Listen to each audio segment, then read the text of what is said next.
What's another like stereotypically cool thing besides pirates? We could go back to 2001 and say pirates versus fucking ninjas. Okay, would you rather be a pirate or a ninja? Ninja for me. Why? Because they're sneaky and cool, and because I'm a weeb. I would definitely say pirate, because piracy is about just having a good time and chilling and doing what you want, and being a ninja is about is about being all like disciplined and like sneaking and like murdering people through the toilet. Good and point. Like Too much responsibility. We know who's a disciplined one in their relationship. I'm definitely going ninja. First of all, they're cleaner and they exercise their body. And if they're gonna kill somebody, they at least have the decency to do it behind their back. A decency?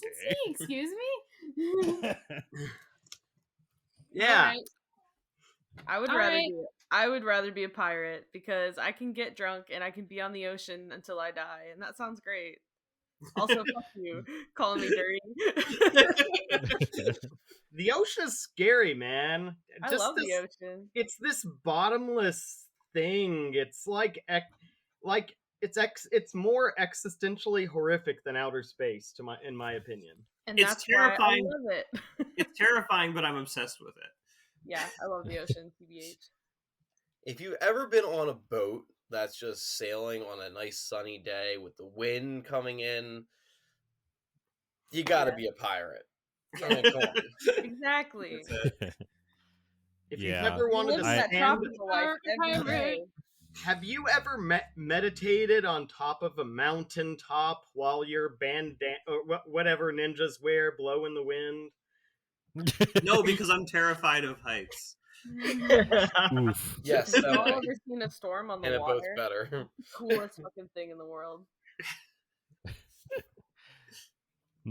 Yeah, I don't know. I guess I would be a pirate because I'd rather like hang out on like I don't know how much I would like the open ocean aspect of it, but I would get crazy, I think. Yeah. But like there's a lot of bad stuff that could happen to you even on a relatively safe voyage across the ocean. But porting in Caribbean docks and drinking and being and that is probably cool. Being a bad bitch, drinking Bacardi. Yeah. Listen, I have some nice rum from the Bahamas. You don't just saying, you just sail around the Bahamas over and over again. You get to stop at islands and go treasure hunting too. Listen, I'm just saying, as far as historical research goes, the characters in One Piece looked like they were having way more fun than the characters in Naruto. You're not wrong. Right. And that's based on history. I would be a pirate if I could be a One Piece pirate. All right, since we've bumbled our way through the bare minimum requirement of a weird, stupid question, as always, I guess now it is time to start this episode of Teen Titans Roll.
That's pretty good time too, though. We usually fuck around for like 30 minutes. Hey, Yeah. well, I can usually fuck redo all of around for 30 minutes and don't find out until like halfway through the episode. Yeah, it hasn't even been 10 minutes. Wow. Do I get to redo all my infusions so I have a cloak of the manta ray? Your other version of you, yeah, sure. Well, my other version though, yeah. Oh man, are we getting that Yeah. detailed about our pirate selves? You can. You don't have to. I just want to have a revolver. Wait. All right. In a Yes. flask You all made have of some kind of piratey material. You all have guns. You all have swords if you want a sword like rapier or a scimitar or something. Ooh, yes. All right. So we start. Let's see. I guess let's just start where we left off last time. The doors get pulled open on the car, and standing over you are a few of your friends, Cyborg, but they're wearing pirate clothes. And Robin said something, oi cunt or something, I don't remember. I did not say that. No, you didn't say that. The magic of editing. So I will call this then. That's it. So something like that. Robin, No. yeah. So Robin Redblade, your crew starts pulling out these weird folk, one of which looks a lot like Cyborg, who's below decks at the moment. But word's been sent that something's happened and that she should come up, so he'll be up in a moment. But for right now, you're looking at a other weird version of him, and your instinct is to be suspicious and to think this could be some weird spy or changeling from the deep ocean. Get some ropes, tie him up. What? Hey, Get out of that strange dinghy. Hey, man, what are you doing? Hey, whoa. Robin. I'm gonna go up to him and I'm gonna sniff him. We ain't playing of your crazy role-playing stuff. What are we doing today? What's going on here? See, I know the real Cyborg is down off this deck. Who are you? My name is Cyborg. Who's the guy below deck? Well, you can come out from below deck if you want to and role play yourself and yourself. Oh no! That's awesome. Oh, you're giving him too much power. Meanwhile, Raven tugs her flask and then goes to grab some ropes. In this version, is Cyborg a female pirate? No. Okay. He He's has just a making out with version himself. in the image. So Cyborg, Yeah. from this image that I can see, he's in the back. He's got some. Oh, okay, interesting. He's got like some more. He's got a hook. Yeah, I think he's got a hook. He's got a sword on his back, and like these like he's got like a weird eye patch ocular implant and a black hat and a black jacket, and his arms and limbs are weird. They're more like gear work. Oh, he's steampunk. Clockwork type thing. Yeah, he's steampunk essentially. Yeah, that would make sense. Are you pulling from the first image I shared? No, Okay. a little bit, but I'm more pulling from like if you want to hook, but I'm pulling from that image I sent of this universe because usually I didn't get Cyborg it. is involved. Yeah, usually Okay. Cyborg is pretty involved in the Justice League, so he's in that image with the Justice League. He looks like a badass. Look at Yeah. that. All right. Yeah. So you immediately notice he looks way more badass. Yeah. I definitely point my arm cannon like, who the hell are you? All right, and I guess your other self. Do you want to Yes. point your arm cannon, which is probably like a transformable, like mini cannon, like like Guts shoots like the iron ball like, in that anime. I'm pretty sure it looks like a musket. Yeah. My character literally says, "Is that a frickin' musket?" And the other guy's like, "Is that a what material is my arm cannon made out of? It's just some. It's like it's weird. It's like a weird blue reflective, like, I mean, Chrome metal. chromatic metal. Is that a steel chrome arm cannon 2000? The other guy says. Dude, that's sweet. For imposter. I just go in between them and I look back at both of them and I was like, what's going on? Yeah. So at that point, Gizmo crawls out of the car, and you guys recognize Gizmo, who's part of the part of a bandit gang on the high seas, but he looks different too. I pull my blade out and hold it to his face. He's I return. Okay. I return with rope. Whoa, yeah, tie that guy up. I mean, he's not a killer, but he'll steal from you right quick. He jacked my car. Tie them both up. Ah, crap. Hey, can we explain ourselves? I think something's going on You're here. tied up. I tie them up. I'm Okay, just gonna throw this out. I'm really freaking strong. I tie them up with telekinesis. Do I have telekinesis? Yeah. You do, yes. Okay, I tie them up with that. Good luck outperforming your role. Okay. All right, so I'm like, wait, Raven's here. Fake Raven. Yes. So Pirate Raven is also okay. So Pirate Raven, what is your pirate name? Blackbird. Sorry. Blackbird. Okay. So so Cyborg, and it's just a strength roll. It's not a athletics check. All right. For telekinesis. Yeah, and that's fine. I'm not invested in winning this, but that wasn't it. Well, that's an 11. Yeah. Okay. Yeah. The rope tightly binds around you like some kind of like strong snake and ties itself off, and you and Gizmo are tied together. Okay. And your legs are bound as well. You kind of fall over onto the deck. Okay. Listen up. I think I'm from another world and dimension, and we opened up a portal by converging two other, what do you call it, Gizmo? Extra-dimensional spaces, and we wound up here, and we don't know where we are, but you look just like my friends, only more piratey. Yeah, Gizmo goes, "Yeah, that's right." And he looks at the crew and he goes, "Yeah, you look like his friends. I can vouch for that. Stupider though." I step forward, get really close to Cyborg's face, and I smell his breath. And then I get back and I like breathe onto my hand to smell my own breath, and I like grimace, and then I look at the captain. I'm like, "Well, they're not drunk." Maybe a bit sea crazy. Wait, do we have? I am on the ship's like netting, just like hanging on, like, and I just am like flipping a knife.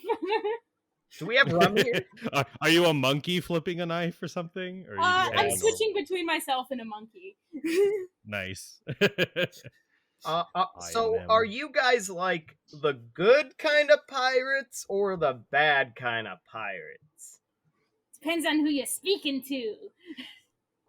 That's... Oh, Beast Boy, that's exactly what you would say. If you were a pirate. Are we good kind of pirate or bad kind of pirate? Yeah, what kind of pirate well, are okay. Okay, so you guys you serve as a smaller part of Captain Leatherwing's fleet, and you guys travel the seven seas and protect the seven seas and the people just trying to make do from bandits who would take advantage of the poor situation that has taken over the earth in the last longer than you guys. And so you're pretty good, but you're definitely very chaotic. You've been forced to take lives before, probably. You're not super uncomfortable with. Well, I mean, you don't like it, but it happens. In fact, Robin Redblade, you get your name for the sword gifted to you by your captain, Captain Leatherwing. This sword, let's say it is a Vorpal scimitar. Nice. Ooh. You mean Robin doesn't get his sword the normal Teen Titans way by shoving a bunch of Verdurangs together? not this way. But you get this name. Some people, it's intimidating enough to think maybe he get his name because his sword is soaked in blood. But your sword's always been red. And it's soaked in blood. Yeah. And and just assume you have like the proficiency and you can treat it like a monk weapon or whatever. Nice. So and then Pirate. Pirate Beast Boy, what is your pirate name? Let's just go through everyone's pirate names. You have to decide now. Okay. I am Gangplank Gar, the beast, the green beast, or my enemies call me Gangrene. That's a lot of names, and all of them are good. Good. I'm obsessed with that one. Listen, his enemies don't Very call good. him Gangrene. He just says that. Indeed. He just says that. And everyone's just like, all right, whatever, man. Gangrene is so good, So- though. I love Gangrene. Yeah, it is.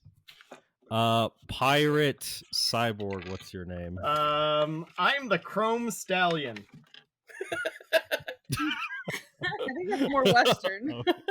I think you're thinking cowboy. You got the wrong hatted person. The Chrome Kraken.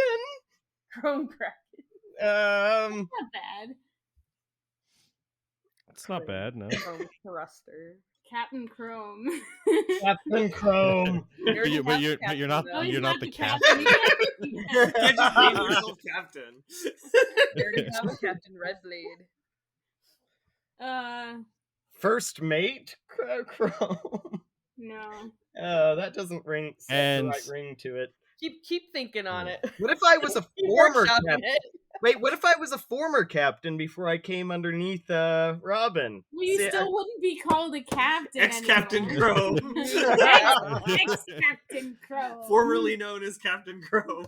the pirate That formerly sounds known like a as cereal. That's it. Okay, the pirate formerly known as Captain Crow.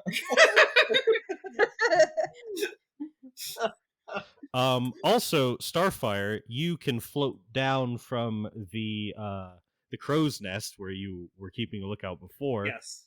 to inspect this. And what is your pirate name? Yes, I am Corey Northstar, known by my friends just as Northstar, and known by my enemies as the Starboard Fire.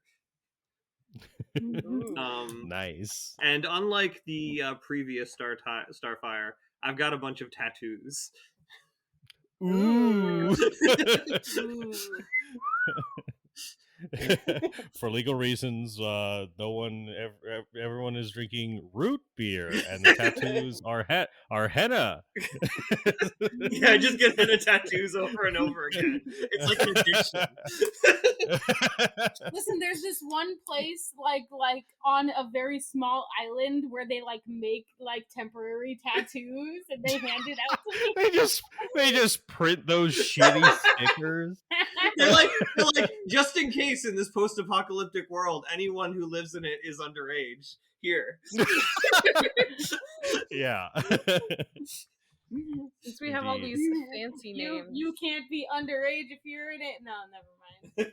Since we have all these fancy names, Raven is Blackbird, Scourge of the Seven Seas, but known by her enemies as the Black Plague. Ooh, that's good. Can we play as these characters instead of the other ones? I agree. This justifies the fact that I drink during these. Oh my goodness. I also do like the fact that we're all playing a fun pirate side story right now, while my actual character is like in hell or something. Okay, let's just go with something like, how about the Steel Defender? That's pretty cool? You know? That sounds good.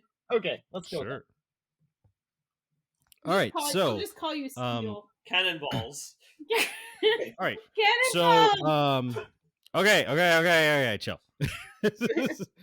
We're all very excited to be pirates. Yarr.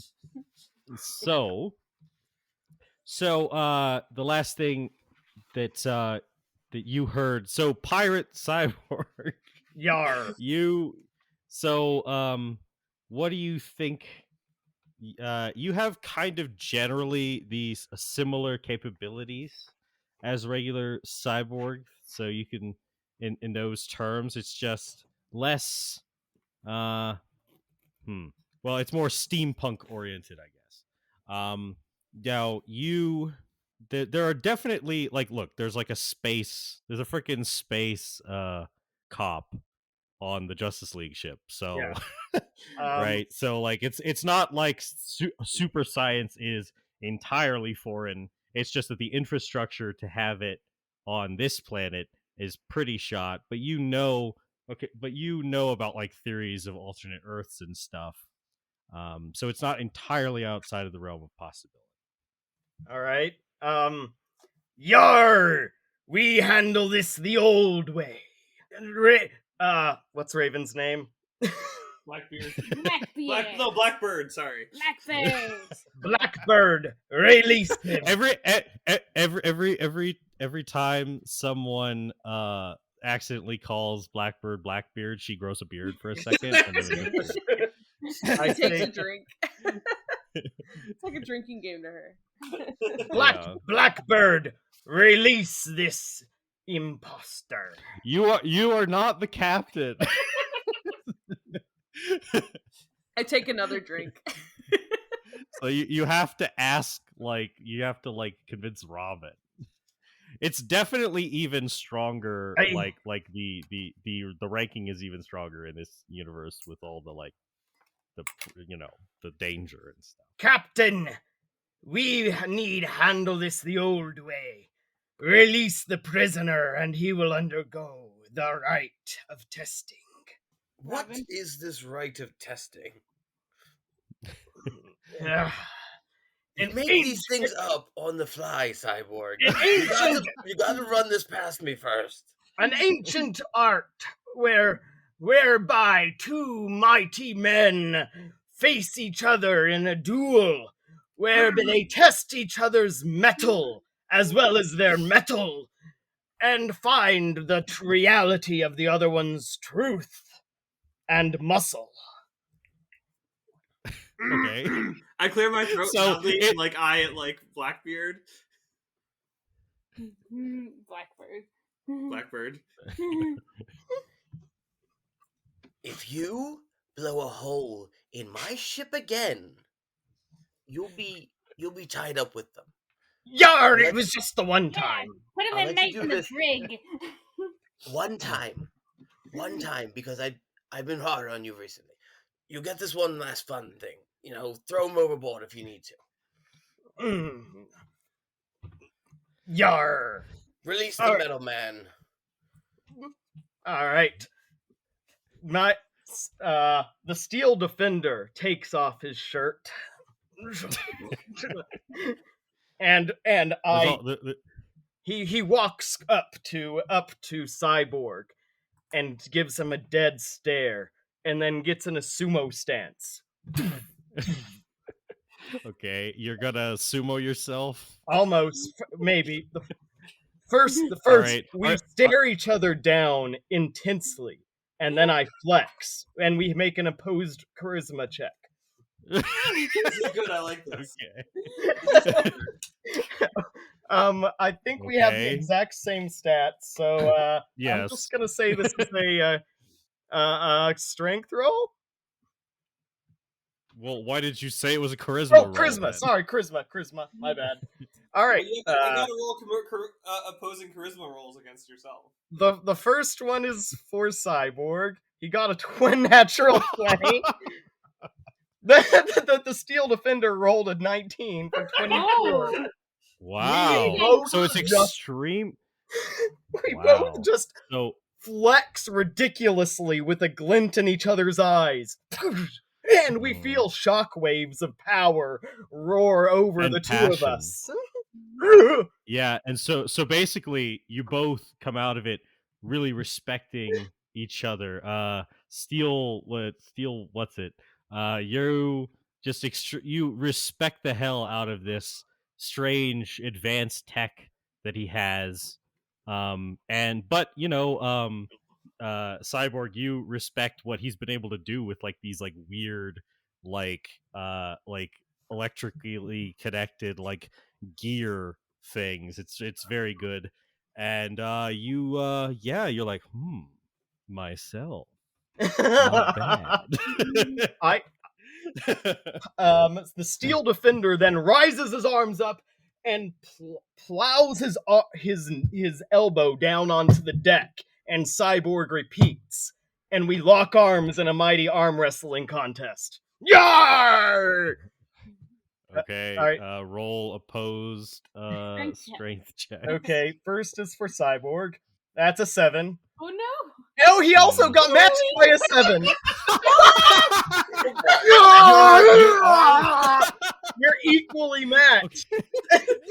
Okay, so you're equally matched. So what happens is after that display of like weird self homoeroticism, you get into this stance, and so steampunk Cyborg, because of like the natural like limitations of in comparison of your like steampunk parts, but then you Cyborg, because you're not treated for like long-term like seawater wear and tear, your arms both like pop off and fall off in a heap.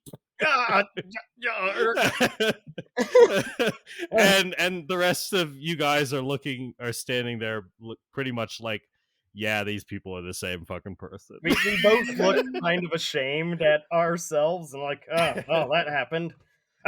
And then I grab my arm, throat, put it back on, and rise up. And the third challenge. And I just kind of take out a data cable, and we link data cables. And and then we stare each other down as we play an intense game of Pong inside of our mind space. Okay, so you guys are essentially scanning each other and playing Pong. So that's an intelligence opposed check. All right, if you want to do that as well, you can do an opposed.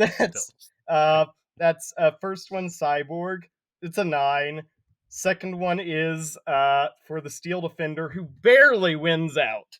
Ding ding ding ding ding ding. Okay, you beat him in Pong. Yeah, even though like copies of like basically only data copies of Pong have survived catastrophe. So you're just a little better at Pong than he is. It's all I have to do. It's the only video game that you have access to. Robin leans over to Blackbird. How hard would it be to throw them both overboard? Not that hard. I'm just like hanging from the rafters, and I'm just like cackling at them. We then both rise up to full heights, nod at each other, and lock arms. Rah! Brothers! Yar! Yeah, man! Yeah! Brothers! All right. This man is a fair match, and he has the power of the strength in the old ways. Okay. So with all that, do you want to say that you did, when you did the intelligence contact, like the cable connection, that you did anything useful in terms of scanning each other? I feel like Robin should ask that. Ron doesn't want to know. Like, no, someone's like, Like, did you I do? don't Did you? want to know what you scanned of each other. That's Okay, your own so- personal business. Yeah, okay. Probably there was some kind of identity Right. checking each Yeah. other's ID cards and all that. Well, yeah. So you were connected to each other's systems. So go ahead and each of you roll Arcana checks Okay. to see what you can read of the other. This gives you a chance. Like one of you could succeed if one of the other one doesn't, and then learns. All right, this is for Cyborg. That's a 23, and this is for the Steel Defender. It's an 18. Okay. So Cyborg then, while you're scanning the Steel Defender's systems, you're trying to figure out the portions that connect, like the computer portion of his brain and the nerve ending connections are more or less really like close in sophistication to your own. It's just that some of the tech it's weird. It's less that it's like primitive. It's just that it's better in some ways. Like it's a parallel development along a kind of like a gear steampunk oriented route of technological development, as opposed to like, something focused on like minute cybernetics and like computer chip development. Mm-hmm. A lot of the things like operate off of like nerve connection to the prosthesis and like of electrical input, and then like the arm moves in articulated ways, but it's pretty sophisticated for that. So the other thing you sense though is that there's something strange. You're scanning on a lot of different frequencies, and there's something odd. You're getting a strange sonic reading off of him, and now that you're aware of it, you can scan like the other people around and the area around you, and there's this weird like frequency that you pick up on the kind of on this sonic wavelength that you scan your own readings, and you notice it because it's inconsistent with your own readings. So we're like detecting different things, is what you're saying, from the environment? Well, so basically when you scan the world around you and these people, there's like a different, you'd say it's almost like a vibrational frequency than yourself. Oh, yeah, something is just different, like not quite human, or not like just a barely uncanny valley effect of just something is different about life and the world and everything. Basically, it is in very scientific terms a vibe. Yes. Cyborg is like, dude, this guy is me. Oh gosh, Superman's teats, where have I gotten to? Gizmo just goes, "Did you really just say Superman's teats?" Hey, I've met God. I'm not going to refer to his teats.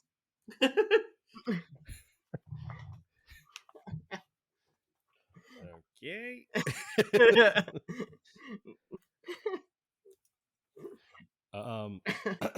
Defender, what did you find out? Yar, he is something else, but I think he's me. I don't know what that means. What about the small one? A small one? He looks like a damn idiot and a traitor, but he's also something else. Very interesting. Very interesting. Aye. Perhaps we should bring him to Old Leather. Have him sort this out. Old Leather? I guess we should go with that. You guys Did Steel Defender have that accent before? I don't know. I just trying to ignore so many things right now. So as you're discussing this, so Captain Leatherwing's ship is probably on another hemisphere at the moment, so it'd take a while to get to him, and you guys at the ship terms, at the steering wheel, at the controls, some like weird steampunk like tuning fork technology starts going ring ring ring, and it's basically you guys is like early geothermal activity indicators. Basically a tsunami, another hyper tsunami is probably forming, so you guys will probably want to take to shelter before that happens. Okay, enough of this. I'm going to the helm. Get the mainsail up. Get that jib going. Yarr! So you guys sail. You sail off. I respect deeply the ship terminology for preparation, but in this instance, it's a little more like you guys activate the Atlantean tech augmentations to the ship. This capsule forms around the ship, and you guys submerge down under the sea and head to the cave systems in the mountains in the North American and Canadian mountain range. Or what once was long ago. You guys make your way down under the sea. You still need to hide inside these caves because even under the water, the strong currents ravage much of the underwater world.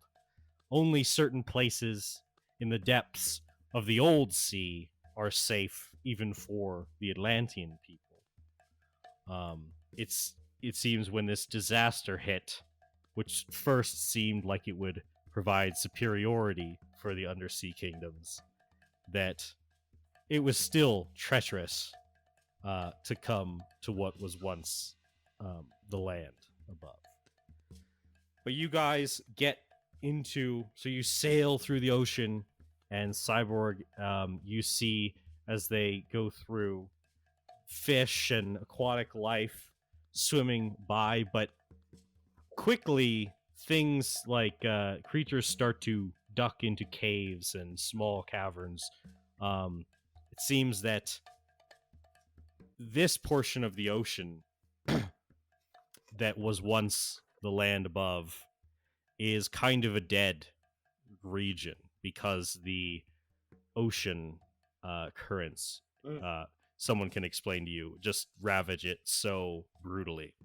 And you see the remnants of the cities that once were the skyscrapers, just barely, most of them not even at their full height, and ravaged, and windows broken, and just ruins beneath the water. You guys make your way into these cave systems and then come out in this like air pocket.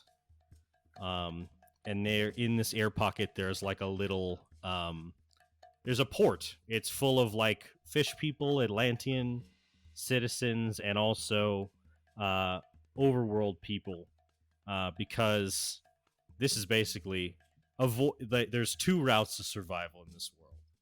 You can learn enough about the hyper hurricane routes and the mega tsunami routes to avoid them,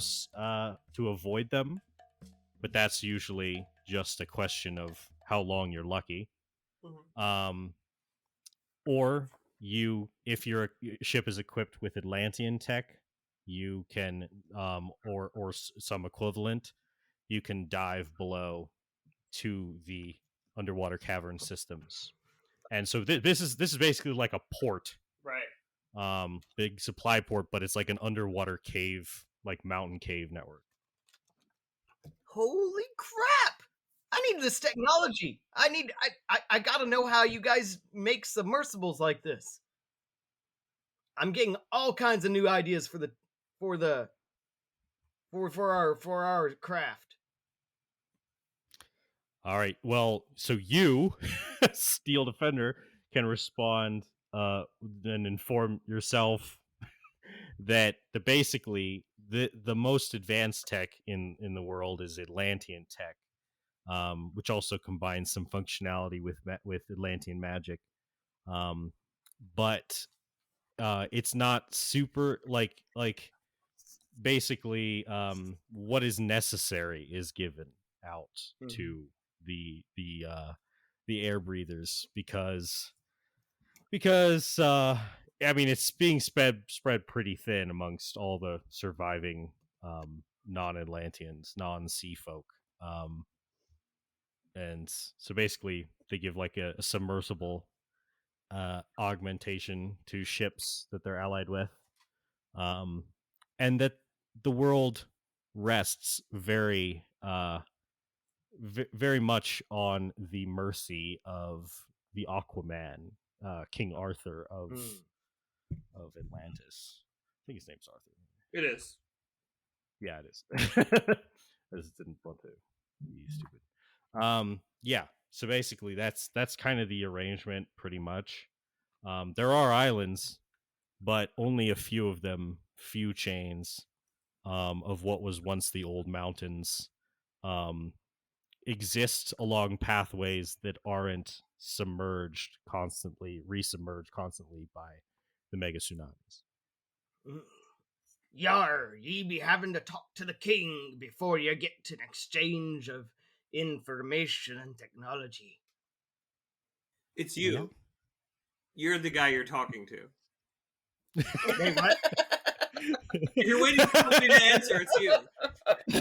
Wait, I thought it was old leather straps or whatever that we were going to see. No. He's not here right now. He's on like another hemisphere portion. That's what I mean is you'll have to talk to that guy before we... No. Oh. So, okay, Captain Leatherwing is Batman. Oh. And he goes around on a Justice League-esque ship with a Green Lantern who's like a young Chinese boy or something. Sorry, I mean, you'll be having to talk to the Leatherwing. Superman. And Superman in like a British coat. Yeah. Ye be having to talk to old Leatherwing before we can exchange our technology. Yar. You're still wrong. You still got it wrong. You have to talk to Aquaman. He's got to talk to King Arthur. Yar. And there goes that accent too. Yar. Yeah. All right. Meanwhile, so I am climbing all over his car. Yes. This strange vehicle. You guys have seen ruins of vehicles that looked like this. Washed up on island shores, or well, no, that would be like impossible unless but these old cars in the deep sea, there was the vehicles that people used before the tides rose for good, and so basically you kind of know a little bit, but it's like ancient mysterious history. Because there's obviously no reason for a car to exist. We're sort of poking at it, and I hit a button, and it starts playing music, and I'm like, "Yar, it sings!" Nice. I kind of float over, intrigued, and I'm also like taking sips while also looking at things with you guys. Yeah, man. Jack Johnson's the shit. Okay. So you have some time here now in these underwater caverns. The two cyborgs have noticed this vibrational difference between the two of them, and between indeed them and Gizmo, and them and the car. So you could try to study that a little bit more with weird science shit if you want to.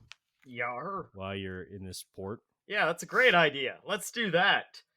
We get out little, attunement rods and start testing the vibrational frequencies of various things, and kind of taking. Do you have the same atoms as us? You know, taking kind of microscopes and looking at little things. So yeah, we're definitely exploring that. Yeah, for sure. So go ahead. I mean, this is mechanically the same as as you guys rolling with it, as you rolling with advantage, but you could also think of it as the two of you rolling separately. Right. In either case, roll twice and take the better result of Arcana. Okay. That is a 31 for with a natural 20, which was the Steel Defender I always have go second, so he did the higher. Okay. All right. Wait, is that just one roll though? No, that one of them got a 1, one of them got a 20. Okay. Oh yeah, I see that. So interesting. So that's very interesting. It seems that you're just kind of Cyborg, you're just kind of tired and you're not really understanding this weird vibrational difference. But this version of you, the Steel Defender, he's just, his mind is awake and fascinated with these weird differences. And by asking Cyborg questions about what he knows from his world about science and sonics, like basically sonics, basically the one of you who is newer to like the study of like the science of sound and vibrations, because of like your youth, I guess, you know, it basically beginner's luck, your youthful interest in this field basically cause you to point out theories that the other one, the regular Cyborg, never had thought of before. And basically you guys seem to realize, well, so you do a lot of studies about like, are the laws of physics the same in this universe? Is the laws of, you know, vibrational frequency the same? Chemistry, you go through the sciences, but you keep coming back to this difference in these vibrational wavelength. And you basically discover that your two universes exist on a different vibrational wavelength than the other. And that is why the new visitors have a different vibrational wavelength. And if you could replicate, if you could rectify the difference between the two in a localized spatial distortion, you might be able to make a portal to a source point on a different vibrational frequency. When they start talking gadgetry and all this and saying, hey, we can coordinate the differences between the two worlds and possibly make a connection. Yes. Yes, Grimbeard. Mumbles a lot to himself. Yeah, you mumble a lot, don't you, in this world? Yar, I do.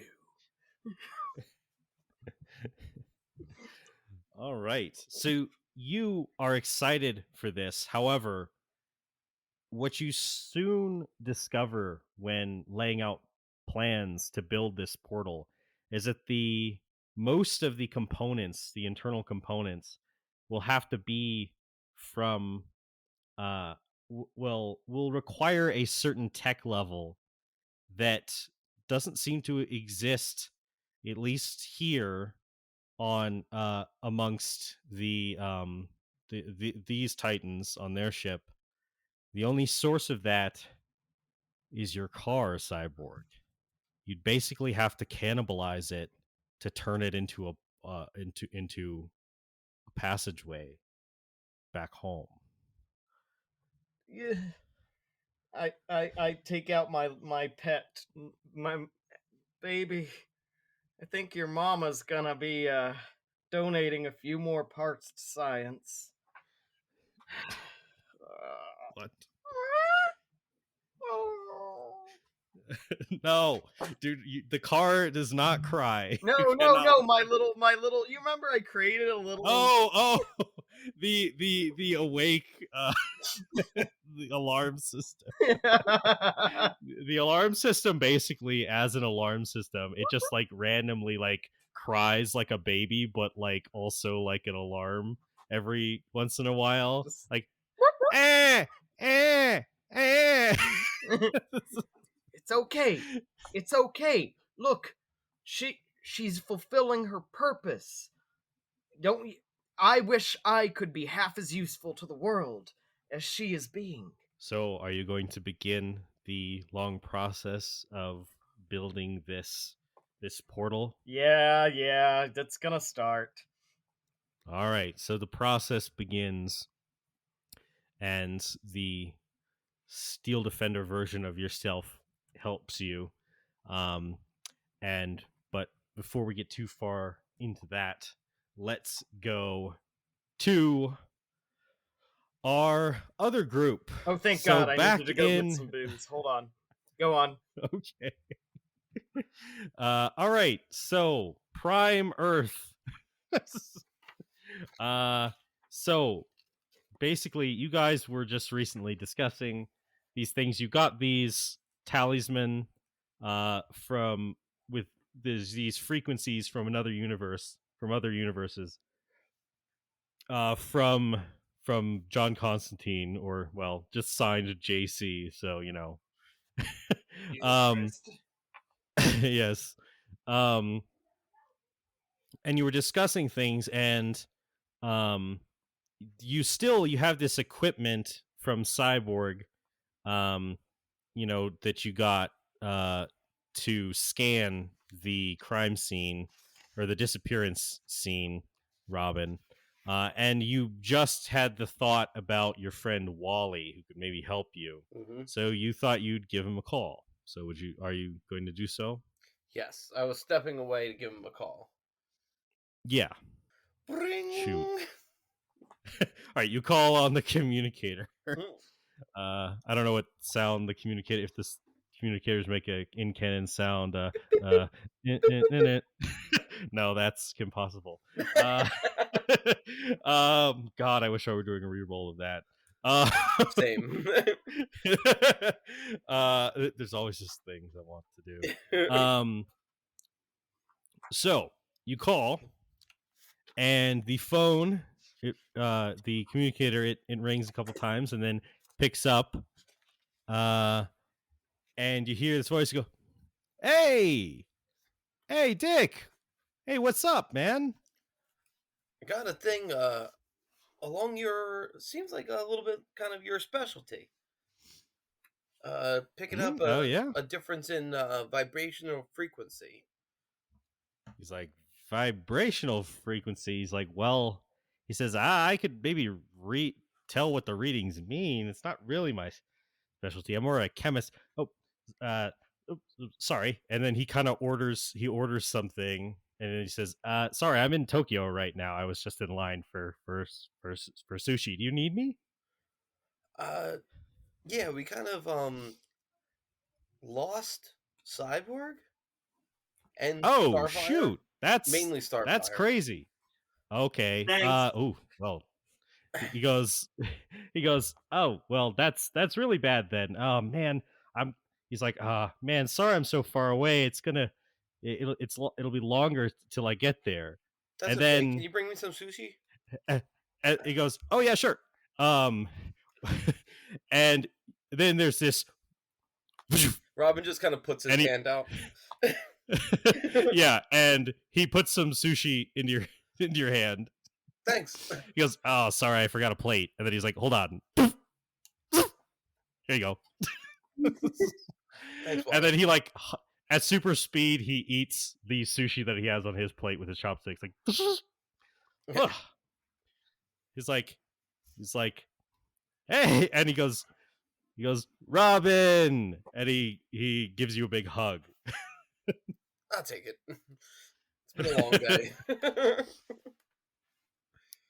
Yeah, so for the rest of you guys, Raven and Beast Boy, This person you have not met before, you probably know about in reputation, just appeared like with a flash of like a streak of like yellow and red, and gave Robin a hug. What? No way! No way! No way! He goes, yes way, yes way, yes way. Can I shake your hand? He goes, as you say, can I like shake your hand? He's already shaking your hand. I shrug this off as just a regular Tuesday. Team, if anybody doesn't know Kid Flash, is Kid Flash. He's like, hey team, I've been really wanting to meet the rest of Robin's team since he struck out on his own. He as he's talking, he's kind of like he's like looking you guys up and down and like blitzing from space to space. He's like, ooh, I like this cape. He kind of lit. He's holding on to like the end of your cape now, like very suddenly, Raven. He's like, ooh, I love this color. This is great. And then he's like, hey.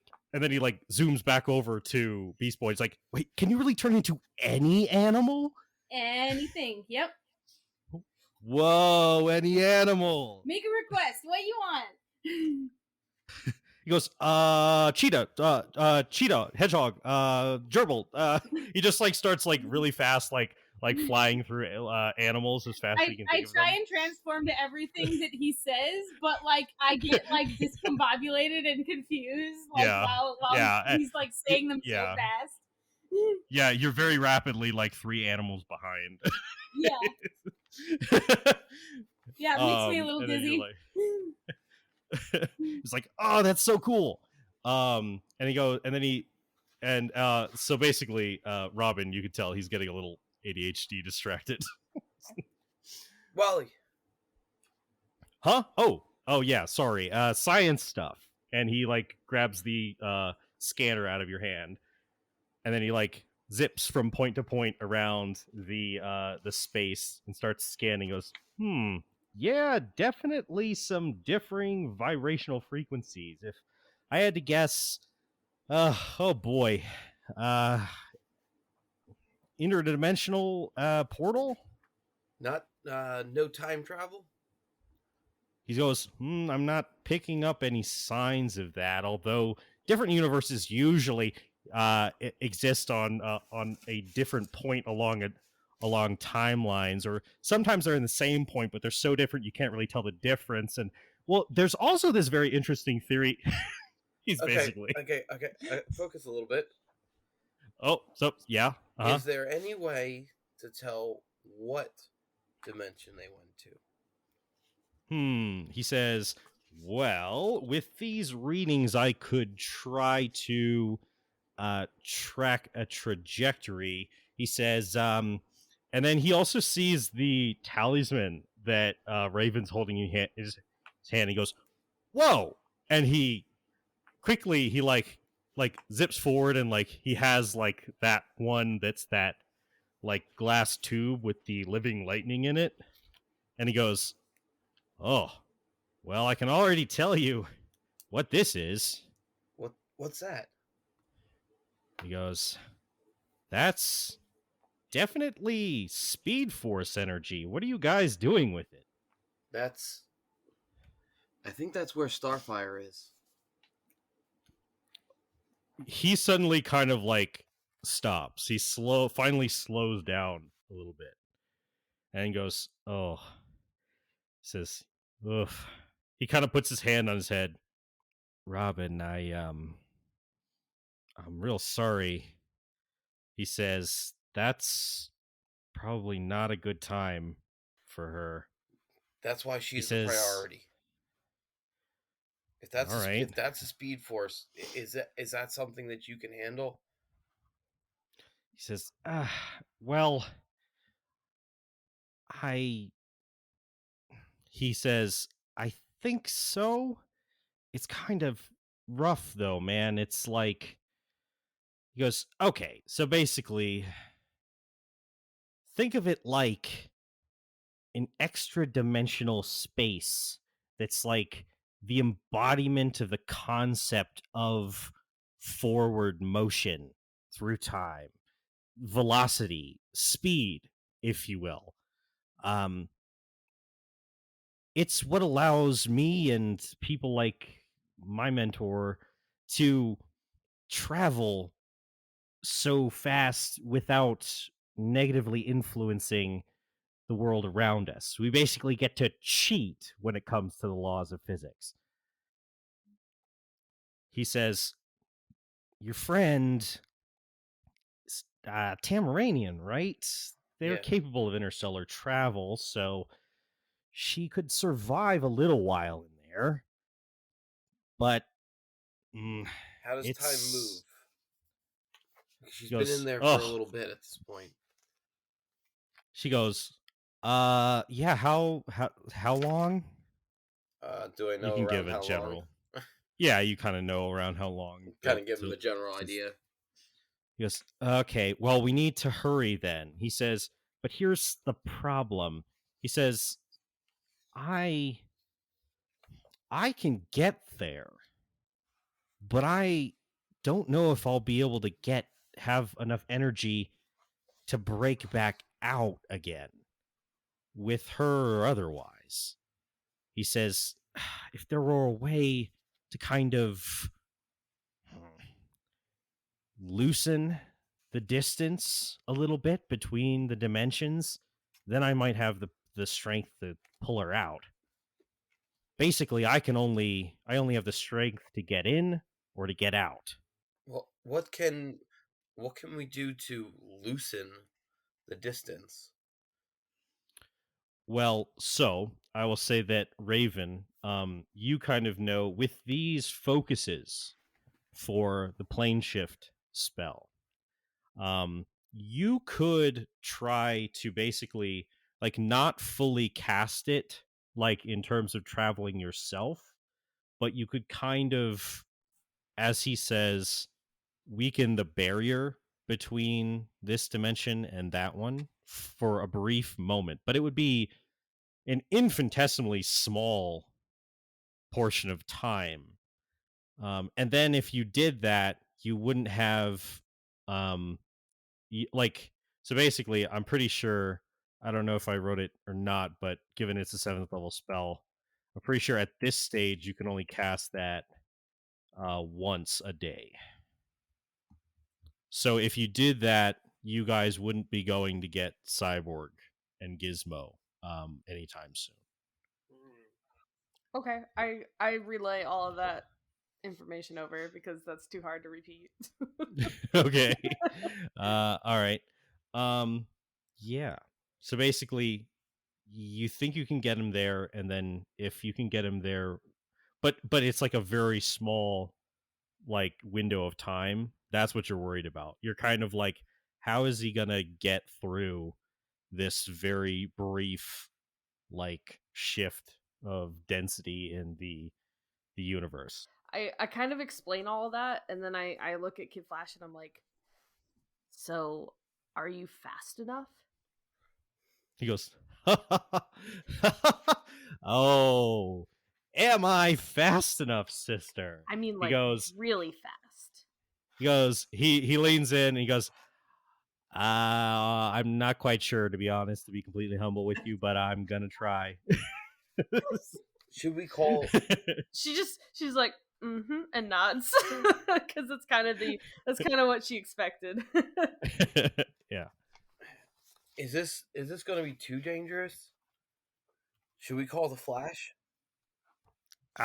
He throws up his hands. He goes, and he kind of like he leads you a few steps away. He's like, come on, Robin. He goes, look. He like pulls you aside for a second. Look, Dick, this is why we broke away from our old mentors. Getting stuffy. I can do this. Just trying to motivate you. And I kind of smirk at him. He goes, he kind of like punches you in the arm a little bit. That's Robin I know. He goes, all right. So he starts like stretching, like really fast, starts stretching, does some sit-ups, does some push-ups. It's like, okay, all right, bird girl, go ahead, start casting it. I tell him to focus, and I make sure that he's focused for the moment. He's not super ADHD, and then I cast. Yes, he seems to be hyper focusing on this thing. You cast the spell, and for this brief moment, it's almost too short a period of time for you to be able to even sense. But the portal, like there's basically this like flux in the space in front of you starts to happen. And for a moment, it's like that flux, which is transparent. It just looks like the buildings and like the air itself is like distorting, like the image of the world before you is like distorting.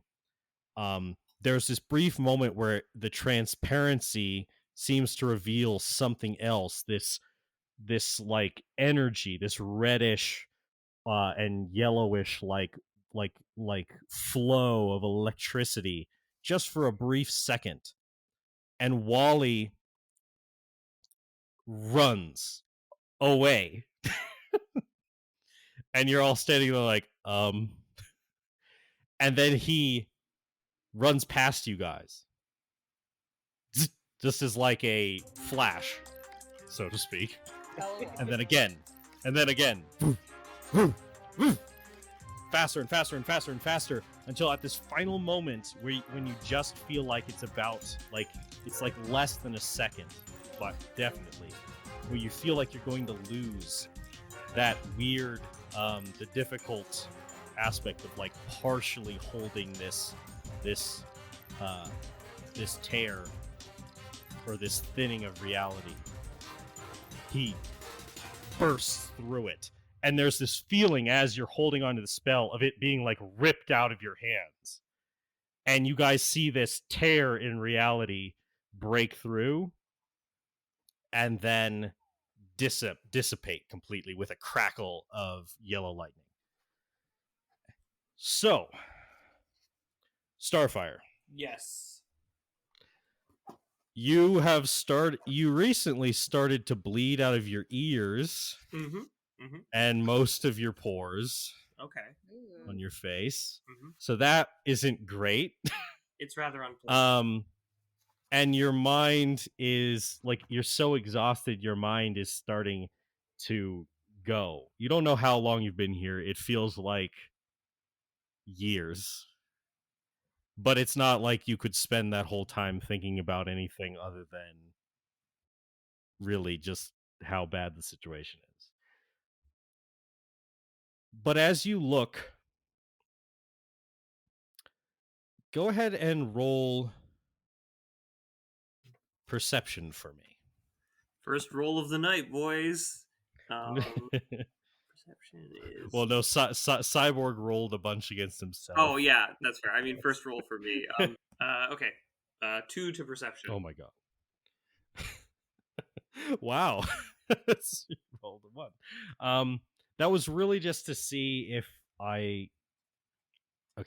basically if I could give you a natural 20 or just give you what I plan to give you already.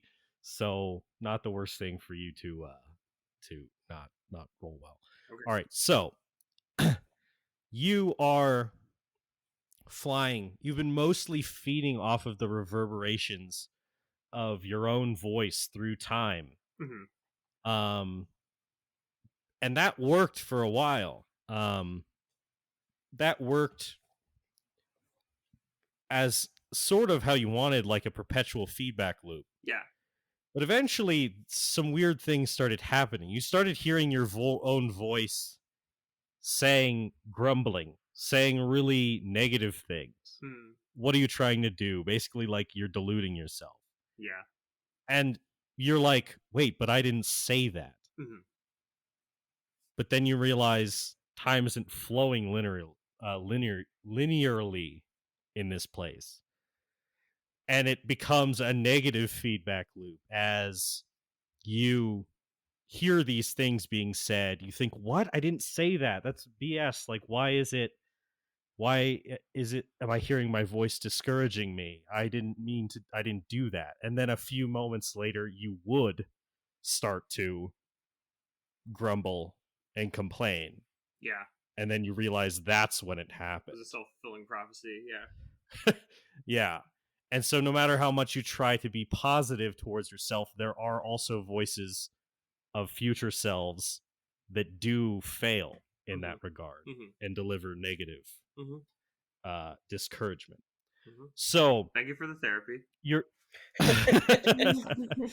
You are struggling against this, and your mind starts to blur and your vision starts to fade. You feel like you just can't take this anymore, even though you're forced to continue going forward. That you can't, and even if it rips you apart, you just have to rest. But then your mind focuses on those strange visions in the wall of energy that you saw before, visions of your team and differing situations. Some you've recognized, some you don't recognize, some ending up in ways that they didn't in your reality, and others and others that you do see the results that you expected. But you, as you're looking, and you're not sure because your mind is slipping a bit, but you see Jump City,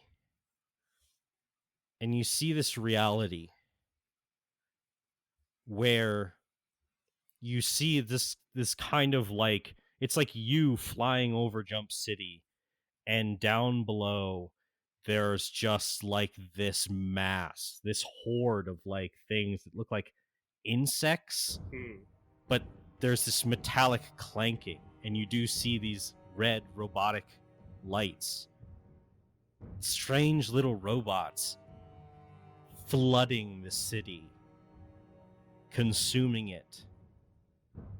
And you see another version of reality with this, and just more and more. Something has gone very wrong. Yeah. And is bending fate towards a strange attack on Jump City. You see down below in this room, this warforged man, he building robots, saying, "I will free it. I will free Jump City of all the biologicals." Oh no. And you see, suddenly you just start getting flashes of these different realities. They're no longer just in the wall that was next to you, but they're like flashing into your mind. The energy is coursing through you. As you start to slow down, the energy like basically starts hitting you like a point of least resistance. The flashes of lightning start hitting you, and with each one that strikes you, as you struggle not to slow down, there's these flashes of these different timelines. You see you see Plastic Man trying to like fight this horde of robots that are swarming through the streets of Jump City, but he starts to become overwhelmed, and you see Agent Morgan turn around and she and yell, "You have to find them! You have to find them! The children!" And then you see this flash, you see this young girl smiling and laughing with a blonde ponytail, and then you see a flash of her with this horribly installed ocular implant, and she starts firing lasers out of it. And then you see this young boy, in fact you think you recognize him, a young boy in a baseball cap, and he has a prosthetic arm, but Kyle! then you see and then you see a version of him, a flash of another timeline. You see the version of him, and he has multiple prosthetic arms, and they are big, and he is larger. It's basically just like this big mecha version of him. It's just his head, and he's like punching down. He's He punching got chromed down. up, man. He got chromed. He's punching down. Okay, he's punching down buildings and stuff, and they are on the side of the machines that are flooding Jump City, and rising up on this spire, you see that man again who was in that sewer room before, and he says, "All biologicals must be enhanced, must be no more." And he's like rising up on like this massive spire of like robots and looming over the city. And then just when you think your body can't take this place anymore, and your mind can't take these visions anymore, you feel this pair of hands kind of grab you from under the arms, and you turn and look, and you see this person. He has an arm around you, and he is running. He's just running there in the middle of this place. How could anything that runs move this fast, you think? And he turns and looks at you, and he's like a streak of time as his body, some versions of his face turn and look at you and try to say some encouraging words, but then there's multiple layerings of him that make the whole thing confusing, forward and backwards through time. But eventually you guys start to sync up, and his voice becomes more clear, his face becomes less blurred through time, and you see this smiling face, this infectious optimism. You see this boy in this costume, this yellow and red costume, and he has open to the air through the top of his mask this shock of like reddish brown hair, and he's smiling. He goes, "Hey Star, good to meet you. Come on, we just gotta push a little harder. You can do it." I focus all of my strength in going as quickly as possible. All right. And you guys start to push, and as you do, this nature of him starts to bolster you, and it's more than he's just pushing you along, helping you be faster. You get this sense whenever you've thought about wanting to burst forward and catch up to the bad guy, 1,000 things would go through your head about igniting the atmosphere, creating a sonic boom, or just losing control and flying through a dozen skyscrapers that always stopped you. Cough, cough, the voice of the DM. But now you have this feeling. Suddenly this place around you, it isn't trapping you. It isn't holding you back. It's pushing you forward. It's pushing you past the limitations of speed, of velocity. And you two rush together into a singularity and then break through. The rest of the team on Prime Earth, the instant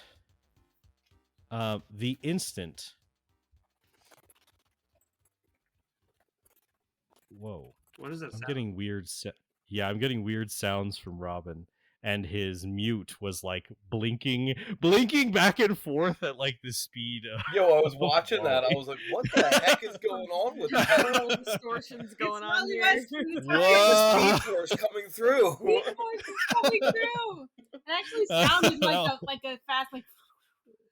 Oh, I might keep that audio as like footfalls. I know. I was like, what the heck was that? I was watching it. I was like, sounded like fast running. No joke. perfect timing for it then. The instant that Wally broke into that portal, another tear in reality rips back through, and tumbling out of it and skidding along the street, you guys see Wally panting, exhausted, and Starfire on her hands and knees with just like an expression of complete shock on her face. And then I throw him. Yeah, definitely. The experience of like constant eternal motion and then lack of that is like some kind of differential. Yeah. That I'm not even going to try to quantify psychologically or otherwise. It's a throw up. It's a throw up. That's a fair assessment. In that fast, Robin's like by her side holding her hair. Well, she has shorter hair this time, but yeah, well, yeah. You still want it out of the way.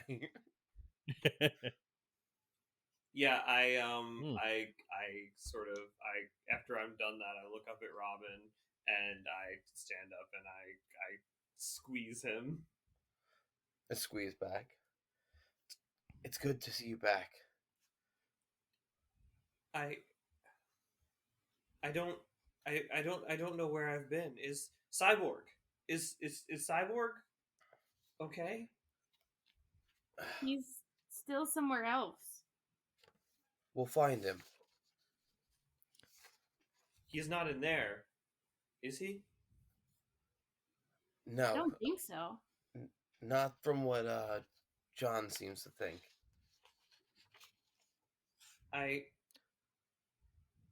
Many terrible things have happened to me, but I have seen something. I have had the vision. What did you see? There were machines rising up all over the city and crawling and dominating, emerging from beneath the ground. I don't know when. I pass out. I catch her. I run up and I make sure she's okay, and if she needs like cure wounds or something. Yeah, I stumbled on the concept of time and then just kind of broke a little bit. Aww. Yeah. So as you faint in Robin's arms, the camera kind of pans over to the other talisman that is hanging in Raven's hand, the one with the swirling tsunami, and the skull and crossbones. And then it shifts back to our pirate party. Pirate party. Oh, it's a pirate party. You guys are probably having a pirate party. Yarr. Yeah. So eventually, this port that you guys are in, you're able to exit again as the tsunami passes, and sometime later, the work through that period of time continues for the portal. Cyborg and Gizmo helps the two cyborgs along. He seems that after a few days time in this universe, it seems that he finally puts aside some of his crabby attitude, and tries to help earnestly. And with the help of you guys, after about a week's time, you do complete the conversion of the car into this portal.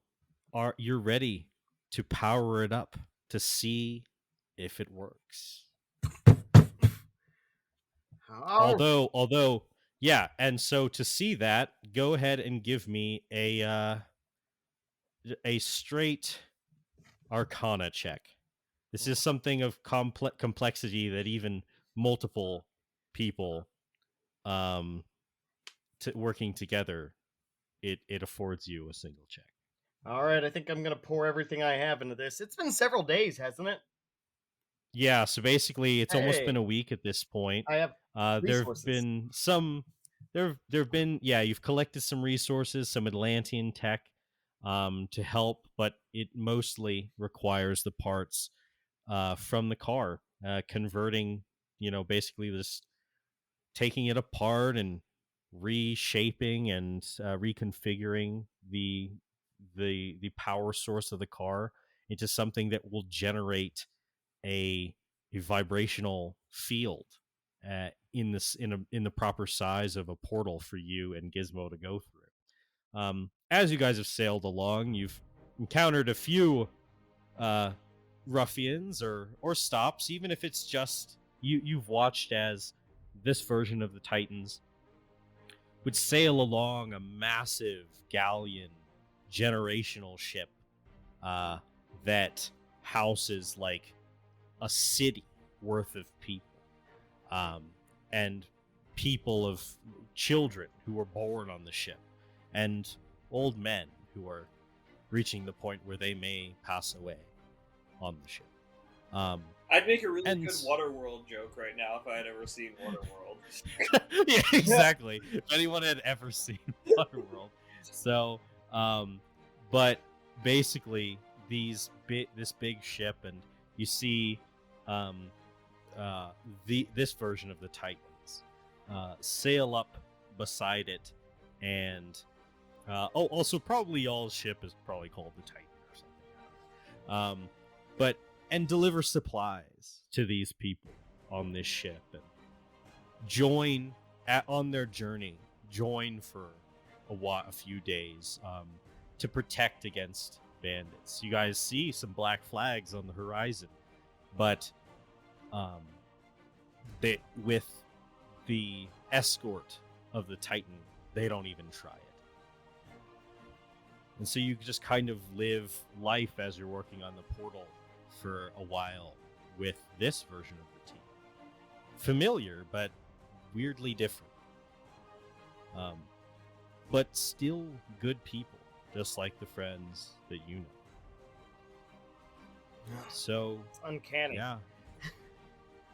At the end of that time, go ahead and give me that Arcana check. All right. Fiddling, da-da-dun-dun-dun. Me and Steel Defender turn to each other, and he says, "Yar, here we go, friend.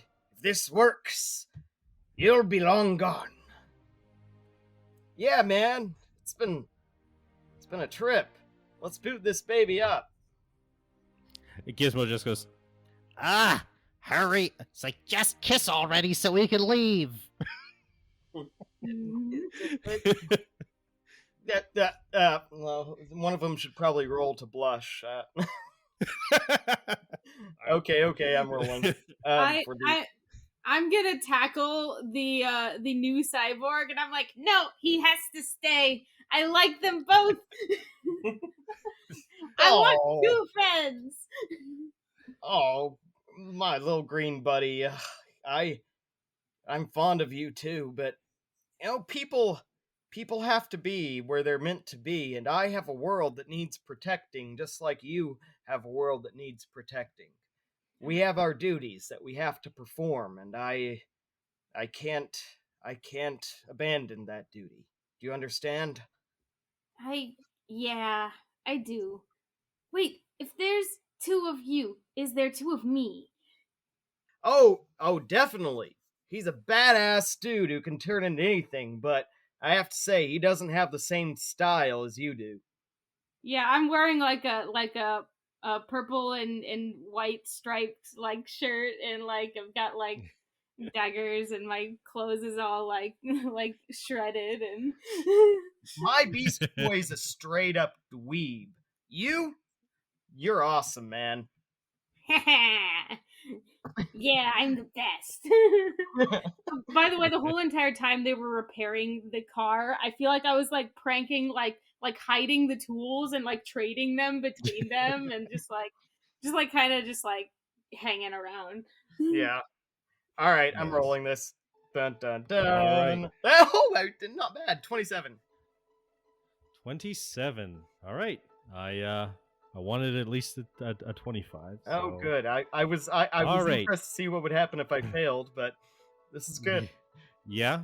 Yeah, basically. So with this, you input some commands into the side portion of this archway.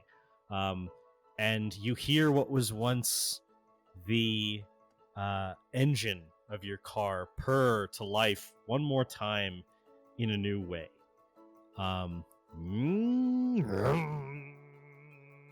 And there's this harmonic resonance, and that resonance creates this blue portal that generates in the archway.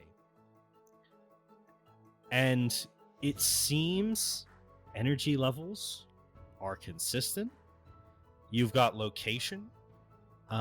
You've programmed in the general location of Jump City for your return.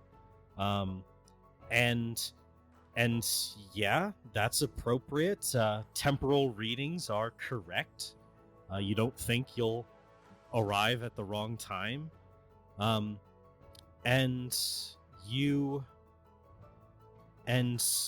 energy readings are stable. You wouldn't want to keep it too long.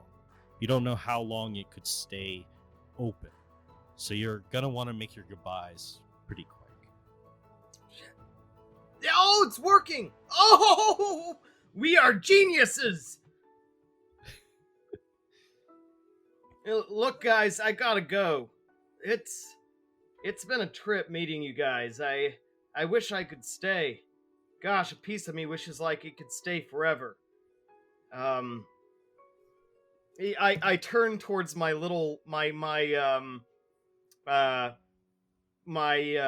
alarm system creature. I'm assuming that spell doesn't last forever. No. Oh, I wish I could leave it behind. It goes, "No, master, please take me to the birthplace of my mother." Oh, okay. Well, I know. All right. I don't want to fucking stay here.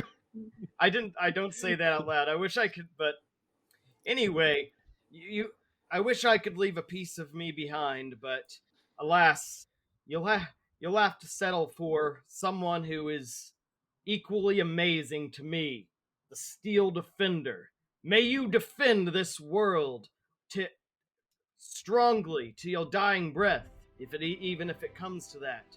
But I hope that your life in technology is long, and that your quests are always successful. Goodbye, fair friend. Goodbye, dear friends. I pass my flask over to Cyborg and offer up some rum to him, and I say, "Cheers, matey." Cheers. I take a swig of it. What?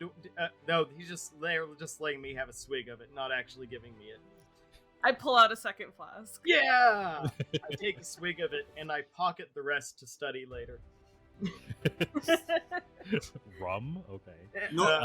North Star continues her stint of being strong and silent, having never spoken to Cyborg at all, and just nods faintly in his direction. All right. I look at North Star and I say, "Hey, if this world's anything like this world, you should totally hit on that guy." And I point towards Robin. He's pretty cool. I shrug. I crack up laughing, like a crazy laugh, and I just say, "Cheers to that." Cheers to that! Right. Yeah! Goodbye, all! So Robin's just sitting with his back against the mast, and he just kind of gives him a wink to that last comment and gives him a 2-finger salute. All right. All right, Cyborg, mateys. do you Wait, go do I get it? through? Wait, hold up. Did I at Yes. least get like a hat or pirate garb from here? Please tell me I come back decked out. I mean, you've been here like weeks. I don't know. Did you? Yeah. Yeah. Yes. Sure. Yeah, you could have some spare sets of Steel Defender's pirate hat and such. Oh no, I want something more stylish than that guy. Okay, yeah, you could have gotten something while you were in the cave ports. Yeah, you want like a big like flowing Captain Hook like coat or something. Big feather hat. Feather hat, yeah. I don't know if red's my style. Black and blue are probably the way to Well, go. yeah, like but a yes. coat that's like that but blue. Yeah, yeah, I'm totally down for that. I look hella spiffy. Naive. All right. All right. So you're going through the portal? Yes. All right. You step through the portal, and Gizmo goes, Finally, turns around and goes, "See ya, butt munches. I'll let your counterparts know they're butt munches for ya." And he steps through after you. You feel this sense, this like your whole body is vibrating. Nice. And indeed, Horrifying. feels quite nice. And you are it's like everything is realigning properly around you, and you step through this portal into the street. It's been a few hours for the rest of your team, trying to figure out if there's anything more they could do before making an attempt to travel to you the next day. But you step through on your own, and it seems that time did in fact travel a little pass a little differently in that other world than in this one, a little faster. And you step through, and you see the rest of the team there, and you guys watch as Cyborg steps through in a big weird pimp outfit pirate thing, and Gizmo after him, and you are reunited. I'm sure there's much hugging and I definitely come through hovering just a little bit, coat billowing. Awesome. And there's a joyous reunion. Ah! I tackle. Oh, You tackle. I go crashing to the ground. Ah! Gizmo immediately like starts throwing shit, like just like garbage at the team, and like tries to like fly away. Yeah, F you two. I'll let you go this time. But next time, if you touch my car, it's go time. He's like, "I'm never touching any of your stupid junk ever again." You better not touch my junk. He's like, "Wait, no, that's not what I mean."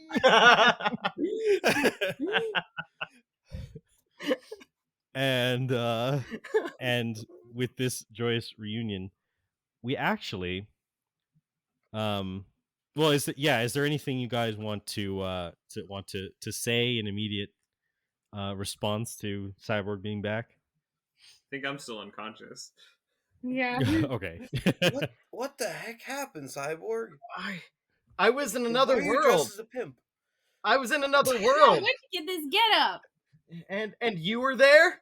And you were there? And you were there. Huh? But you weren't you. You were pirates. And well, you didn't steal things. You just kind of looked like pirates, but you sailed the seas and protected the oceanic waves and animals from terrorizing of the real pirates. And Batman was like a giant mob boss of defense, and Aquaman was like a king, and I mean, he is a king. I got this foreign rum that I'm gonna replicate, and anyway, we had a pretty. I look over at Rob at Raven, and I'm just like, do you think his head's on straight? Not a chance. And with this happy reunion, we actually switch back to Earth 31, the pirate world. After the portal hums, stops, and closes, but the archway is still there and could be reactivated at any time. The crew is standing there, and you guys are looking at each other happily. You know, you wished your other Earth version of Cyborg farewell, and you kind of, but before you can even set off to your tasks or start to decide what you're going to do with this portal that's been left behind, you guys see something on the horizon. You immediately think, a storm? Why didn't the sensors detect anything? And you see this massive shape warp in the cloudless sky above. Outside of the atmosphere of Earth, this massive ship appears and just starts to get bigger and bigger and bigger until it's bigger. It's as big as the sky that you can see. And then there's this giant projection that the whole planet can see. There's this figure with orangish skin, bald head. It's an alien of some kind. It says, "I am the monitor of Earth 31. This universe has been corrupted by foreign influence.